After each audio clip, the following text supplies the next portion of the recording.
He didn't walk in to confront anyone. He just wanted a meal, but what he heard in line forced him to change everything. "You know what? I'm going in by myself." Malik Jefferson muttered those words with a half smile as he parked his silver Chevy Tahoe near the back of the Soulfire Grill in Hendersonville, Tennessee. It was a bright Thursday afternoon, around 1:40 p.m., past the lunch rush, but just early enough for stragglers. He killed the engine, pulled the brim of his black Titan's cap lower over his brow, and zipped up his hoodie. He didn't want to be recognized. Not today. No camera crew, no assistant, no heads up to the staff. Today, Malik just wanted to feel what it was like to be an everyday customer at one of his own restaurants. Soulfire Grill had been his dream since he was 29, a small idea cooked up in a shared kitchen apartment in Jackson while he worked 2 jobs and studied food science at night. Fast forward nearly 2 decades, and Soulfire was now in 5 states and still growing, but that kind of growth always came with a risk, losing the soul in the fire. He walked up to the building slowly. No one gave him a second glance. That was good. Inside, the vibe felt okay. Not bad, just okay. The place looked clean, well lit. A few families sat at the booths, a couple of delivery drivers waiting near the soda machine. The playlist overhead was a mix of classic and current, Teddy Pendergrass fading into SZA. A smell of smoked chicken and honey-glazed cornbread hung in the air. A young woman behind the counter smiled at a customer in front of her, then gave a quick glance toward Malik as he joined the line. He kept his head down, casually scanning the space. He noticed a mother with 2 toddlers, juggling a tray and a diaper bag. A teenage employee offered to help her find a table. Good sign. But then, just as Malik started to relax, 2 voices floated in behind him. "Dude," one of the boys said, his voice muffled and sarcastic. "Ever since they brought in that new manager, this place is weird. Like, they're trying way too hard to be all inclusive or whatever." Malik didn't turn around, but his ears locked in. The other boy laughed. "I know, right? They're always hiring people who don't even smile at us. It's like reverse racism or something. Like the whole thing is one big diversity commercial. Bet the owner's just some rich dude trying to go viral on TikTok." Malik blinked slowly. His hand tensed, fingers curling slightly around the phone in his pocket. He didn't say a word, didn't move an inch. He just stared ahead at the digital menu board and let the words sink in. They had no idea who he was. None, and yet, they were talking about him, about his restaurant, about the vision he built from scratch, mocking it like it was some throwaway PR stunt. He kept his breathing even. He looked calm. But something shifted inside him. Because this wasn't about hurt feelings. This wasn't about pride. This was about truth. The kind people say out loud when they think no one's listening. But Malik wasn't just listening, he was watching too. The line inched forward, but Malik barely noticed. He wasn't thinking about the menu anymore. He wasn't thinking about lunch at all. He was locked into the conversation behind him. The boys didn't stop. If anything, they were warming up. "I mean, it used to feel normal," one of them said. "Now it's like they're trying to make us feel bad just for walking in. Did you see that dude with the dreadlocks last time? He gave me the dirtiest look." His friend scoffed. "Yeah, and the lady behind the counter today? Didn't even say hi to us. But then that older black couple walked in and she was all smiles. It's like, if you're not black now, you're invisible." Malik felt his jaw flex slightly. He didn't turn around, but he saw their reflections in the glass sneeze guard above the serving line. Both looked like they were in high school. One was lanky, wearing a hoodie that said Hendersonville Baseball. The other had shaggy hair and earbuds dangling around his neck. They were so casual, so comfortable saying it. And in that moment, something else crept in. Not just disappointment, but responsibility. He had worked so hard to make Soulfire a place that felt like home to people who didn't always feel welcome elsewhere. A place where the music, the food, the faces behind the counter represented the community around it. But now, these kids were saying that inclusion made them feel excluded. Had the pendulum swung too far, or was this just another case of folks feeling uncomfortable when they're not being catered to first? Malik didn't have the answers yet, but he knew one thing for sure. If they were saying it this freely, others were probably thinking it too. A deep voice interrupted his thoughts. "Can I help? Who's next?" Malik stepped forward and was greeted by a young man named Tavon, probably no older than 22. Friendly enough, but distracted. His eyes kept darting toward the back of the restaurant. Something seemed off. Let me get the smoked brisket plate, Malik said calmly. And some greens. Cornbread on the side. Tavon nodded, tapping the screen quickly. That all for you today? Yeah. Malik paid and stepped aside to wait. He glanced around again, this time with sharper eyes. The teen girl working the lemonade stand near the exit looked exhausted. Her shoulders sagged, and she barely made eye contact with anyone. A pair of older white customers were waving for assistance at their table, looking increasingly annoyed. One of the servers finally rushed over, apologizing under her breath. Then Malik spotted her, standing by the drink station, clipboard in hand, brows furrowed. Erica Russell, the new store manager, late 20s, tall, natural curls, pulled into a bun, black slacks, black polo, name tag clipped just above her chest. She looked like she hadn't slept in a week. She was speaking with an employee, quietly, firmly, but clearly under pressure. Malik watched her for a moment. Erica had only been with the company for 5 weeks. She came from a smaller chain in Birmingham. He remembered her interview, smart, direct, high expectations. He'd liked her immediately, but looking at her now, he could see it.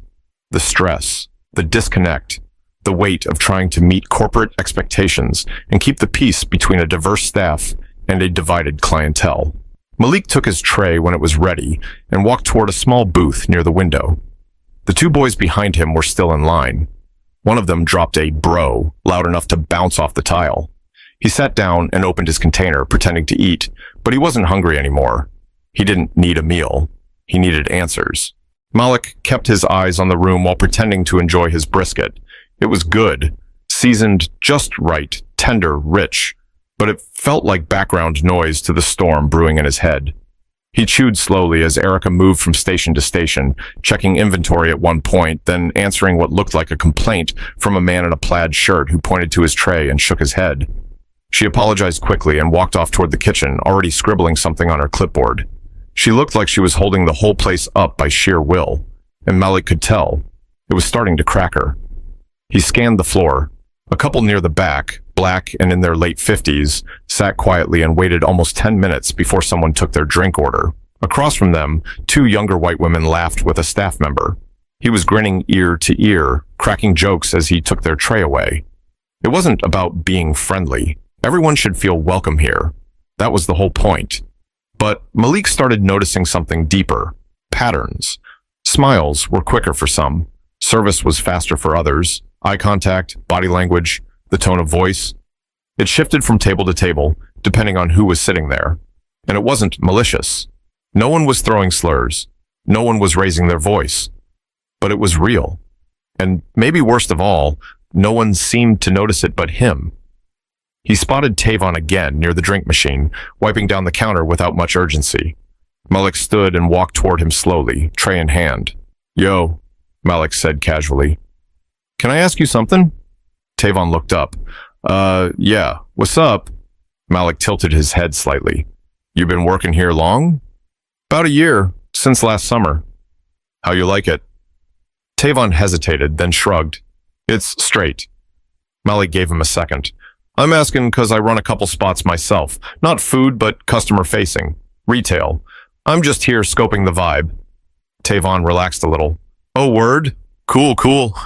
Malik leaned on the counter. Seems like y'all been a little short-handed today? Tavon nodded quickly. Yeah, like, real bad.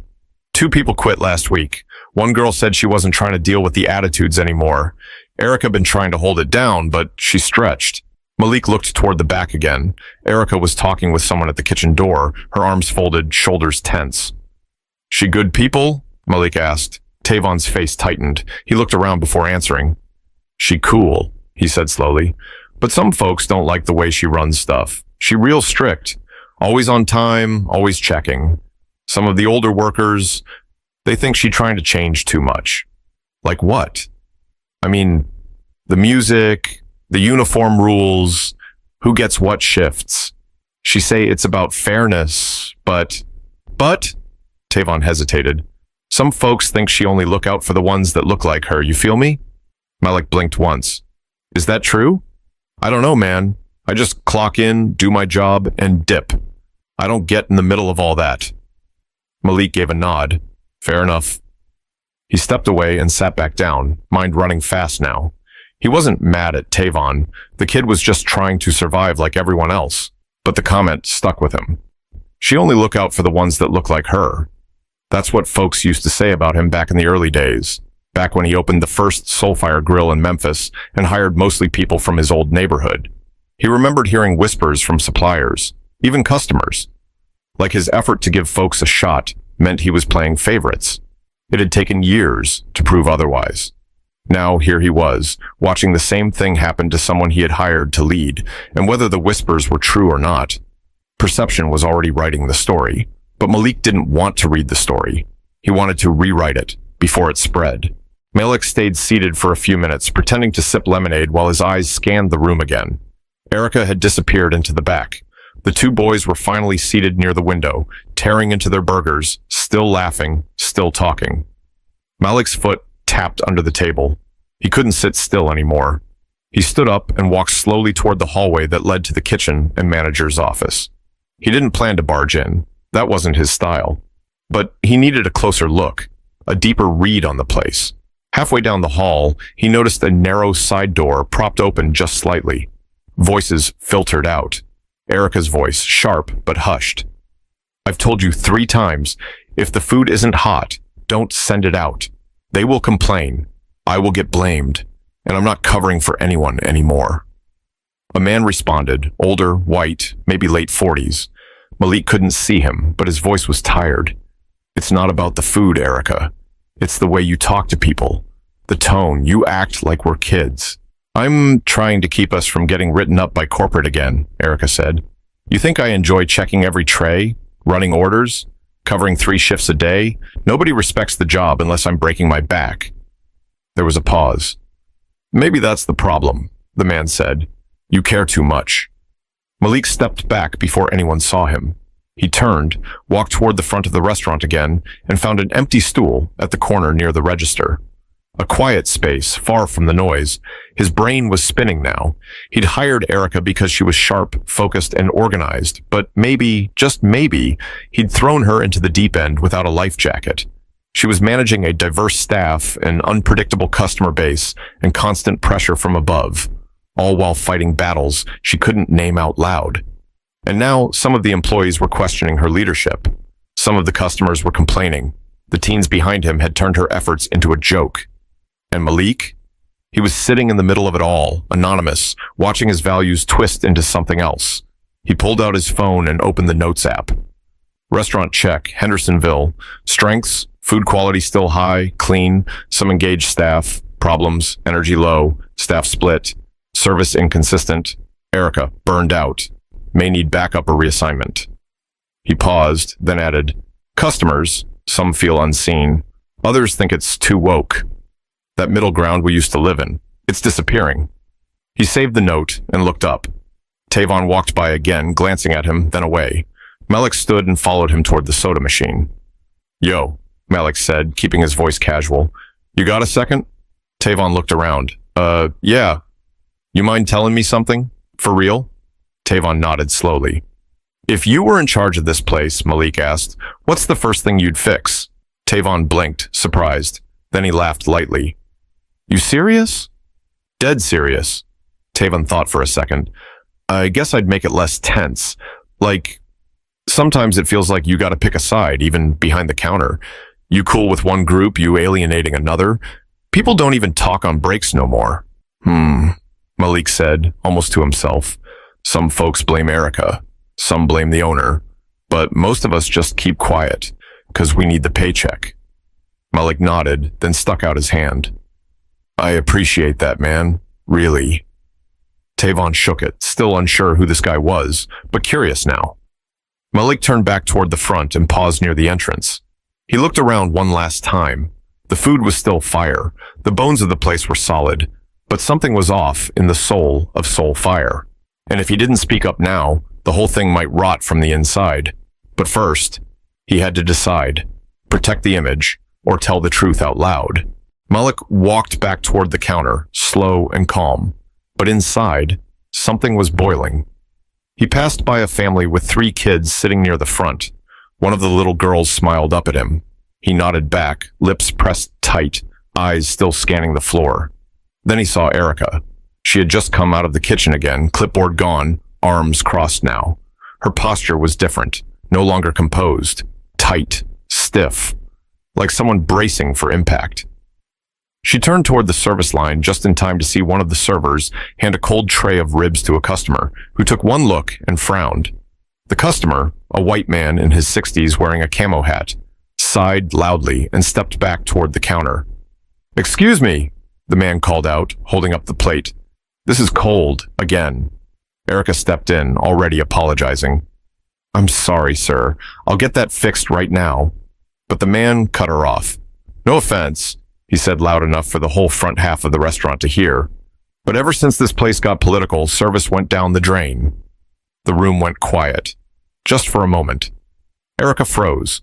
Her mouth opened slightly, but she didn't respond. Not right away. Malik had heard enough. He stepped forward. "Excuse me," he said, looking directly at the man. "What exactly did you mean by political?" The man looked him up and down. "I mean, it's pretty obvious. New management, all these changes, trying to make a statement instead of just running a restaurant." Malik nodded slowly. "So, hiring new people, playing music that's not country, making sure different folks get a chance to work here, that's a political statement to you?" The man shifted. "I'm just saying, it's different." "Yeah," Malik said. "It is. And it's supposed to be." Erica stepped forward, still tense. "Sir, I can remake your plate or refund you, whichever you prefer." But Malik raised a hand gently, not to silence her, but to support her. "I got this," he said softly. Then he turned to face the whole room. "My name is Malik Jefferson," he said, voice clear but not raised. "I'm the founder and CEO of Soulfire Grill. This place, and every location like it, is built on one thing: respect.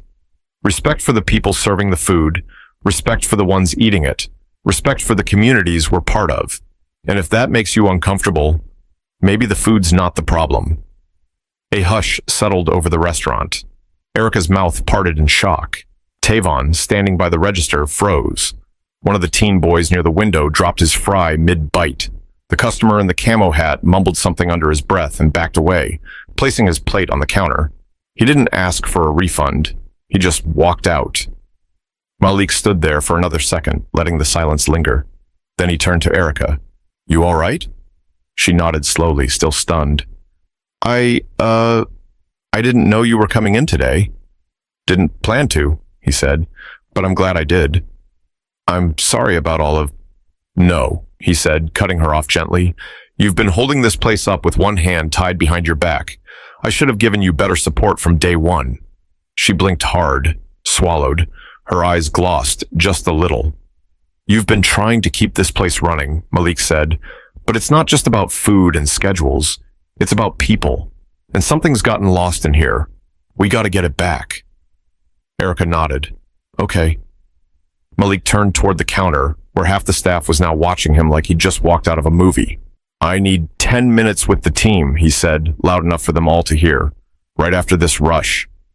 Nobody moved, but heads nodded. People listened. But Malik wasn't just there to be heard. He was ready to listen too. 15 minutes later, the shift lead flipped the sign on the front door to "closed for cleaning." Not the usual midday move, but Malik insisted. The floor crew wiped tables with extra focus, pretending not to eavesdrop. Tavon dimmed the overhead lights just slightly, and Malik stood near the drink station, arms relaxed, voice steady. "All right," he said, "we're not going to be here long. I just need you to keep it real with me. No filters, no corporate answers." The small group of staff stood in a loose semicircle. Erica, Tavon, a young Latina cook named Rosa, an older white cashier named Trish, and 2 others, one tall guy who didn't speak much, and a younger girl who looked fresh out of high school. "First," Malik said, "I want to say this. What happened earlier, that was on me. Not Erica. Not any of you. If people are feeling tension in here, or division, or like this place isn't what it used to be, that starts at the top, and I am the top." He paused. I built this brand to be about soul, not just Southern food, soul, connection, story, community. But what I'm seeing here today feels like folks are walking on eggshells, smiling at one table, avoiding another. That ain't soul. That's survival. Rosa cleared her throat. Honestly, I've felt it for a while, like we're split into camps. Erica tries to hold things down, but some people don't listen to her, and others only listen to her. Trish chimed in, voice low but honest. People think she plays favorites. Malik looked at Erica. She kept her face calm, but her jaw tightened for half a second. You think that's true? He asked her. Erica exhaled. I think some people feel threatened when they're not in charge of everything anymore. And I won't lie, I've been harder on folks who slack. But it's not about race, it's about performance. Have you been able to say that out loud before today? Malik asked. She shook her head. No, because if I do, I'm being aggressive, or I'm pushing an agenda. Malik looked at the group. That's part of the problem too. We're all afraid of saying the wrong thing, so we don't say anything. Then resentment builds, one shift at a time. Tavon spoke up next. I ain't got a problem with Erica, but yeah, people talk. I just stay out of it because I need the job. Ain't nobody trying to pick sides. Malik nodded. Respect, I get that. He stepped forward slightly. Look, this place is more than just a paycheck. Or it should be. But if y'all feel like it's pulling you apart instead of bringing people together, then we all failed somewhere, including me. There was a long silence. Then the young girl, the one who had been quiet the whole time, spoke. I used to love working here, like really love it. But lately, it just feels like everyone's tense, like we're waiting for someone to snap. Malik didn't flinch. He just listened. Okay, he said. Here's what's going to happen. He pointed at Erica. You're not alone anymore. Starting next week, we're sending a regional team to back you up. Real leadership help, not corporate babysitters. He turned to the team. Y'all going to get anonymous feedback forms, real ones. And I'm going to read every single one. No middlemen. Say what needs saying. Say it with your chest. People exchanged glances, unsure, but interested. And last thing, Malik added, his voice softer now. If you ever hear someone say, this place got too woke or too black or too political, you tell them the truth. He paused. This place was always meant to feel different. If that makes folks uncomfortable, maybe it's not the place for them. Heads nodded. Not all, but some. Erica wiped the corner of her eye. She didn't speak. She didn't need to. Malik clapped his hands once. All right, that's all I got. Let's reset. We good? People murmured, yeah, some more confident than others. Tavon gave a low, respect, as he walked off to restock napkins. But before Malik left that day, he knew there was one last conversation he still had to have. Malik stepped outside just as the late afternoon sun started leaning toward early evening. He pulled the brim of his cap back down, leaned against the side of the building, and exhaled. He'd been in that restaurant for just under 2 hours, and somehow it felt like he'd seen everything. The good, the effort, the passion, the food, the bad, the division, the silence, the tension that festered when people were afraid to speak, and the ugly, the casual way people could reduce a dream to a woke gimmick just because they didn't feel centered in it anymore. He reached into his pocket and pulled out his phone. No texts, no missed calls. His world had been quiet while the truth had been loud. Behind him, the door creaked open. Erica stepped out. I figured you'd already dipped, she said, arms folded but less defensive now. I thought about it, Malik replied, but there was one more thing I needed to do. She looked at him, curious. You know what I miss? He asked. Erica raised an eyebrow. I miss the early days, Malik continued, when it was just me, 2 fryers, a Bluetooth speaker, and a handful of people who believed. They weren't perfect. Some were rough around the edges, but they gave a damn about the food, about each other, about the why. Erica nodded slowly. Now, Malik said, shaking his head, now I walk into one of my own spots and hear 2 kids behind me calling it a diversity hire parade, like we're running a stunt instead of a business. Her face tightened. I wish I'd heard that. I'm glad you didn't, he said, would have made your day even longer. She half smiled. Then the smile faded. Malik, am I the problem? She asked quietly. I've been trying so hard, but some days it feels like I'm pushing a cart uphill and the wheels don't even spin. He turned and faced her fully. No, you're not the problem, he said, but you're carrying problems that weren't built by you. And that's not fair. That's leadership. He paused, then added, but leadership without support is just punishment. Erica looked down at her shoes. You need help, he said. You need backup. You need to breathe. And more than anything, you need a team that wants to work together. Not a crew watching the clock and side-eyeing each other. She nodded, slow but steady. Thank you. They stood in silence for a second before Erica asked, So what now? Malik looked out toward the road. We rebuild, the right way. He paused again. We stop pretending everything's fine just because we haven't gone viral for the wrong reason. We listen more. We correct faster. We treat our values like non-negotiables, because they are. He looked her in the eye. And if anyone inside these walls thinks inclusion is some PR stunt, or that making room for more voices means someone else is being pushed out, they can go work somewhere else. Erica smirked. I might print that on a sign. He laughed. Might help. A few minutes later, Malik walked back to his SUV. As he reached for the door handle, he spotted movement across the lot.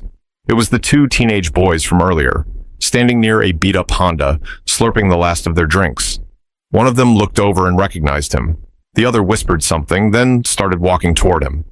Hey, the kid called. You're the guy from earlier, right? Malik closed the door and turned slowly. Yeah. The teen stopped a few feet away, shoved his hands in his pockets. Didn't know you were the owner, he said. That was kind of intense. Malik didn't say anything. The boy shifted his weight. I didn't mean anything by what I said. But you said it anyway. The teen looked down. I guess I just thought the place felt different. Not bad, just different. Different how? I don't know. Just like it wasn't made for people like me anymore. Malik nodded slowly. Let me ask you something. When it was made for people like you, did you ever think about who it wasn't made for back then? The boy was quiet. Malik stepped closer but stayed calm. It's not about making you feel less important. It's about making others feel seen for the first time. That feel like a loss to you? The teen shook his head. No, I guess not. You guess? The kid hesitated. No, it doesn't. Malik looked him in the eye. Good. Then maybe next time you walk in somewhere and things look a little different, you'll sit with it, instead of judging it. The boy nodded. Tell your friend the same, Malik added. And if y'all ever feel uncomfortable again, speak with respect. Don't whisper trash behind people's backs. You never know who's listening. The teen nodded again, then turned and walked back to the car. Malik finally slid into the driver's seat, started the engine, and let out one long, quiet breath. He didn't fix everything that day, but he did something. And sometimes, that's how change begins. Because leadership isn't about being seen. It's about seeing and doing, even when no one knows your name. So if you run something, anything, a business, a team, a family, ask yourself, are you creating a space where people feel like they matter, or just somewhere they show up and survive? That difference? It's everything. Don't let your silence write someone else's story. If this hit home for you, share it with someone who needs to hear it. And ask yourself today, who's in the room and who's still waiting to be let in?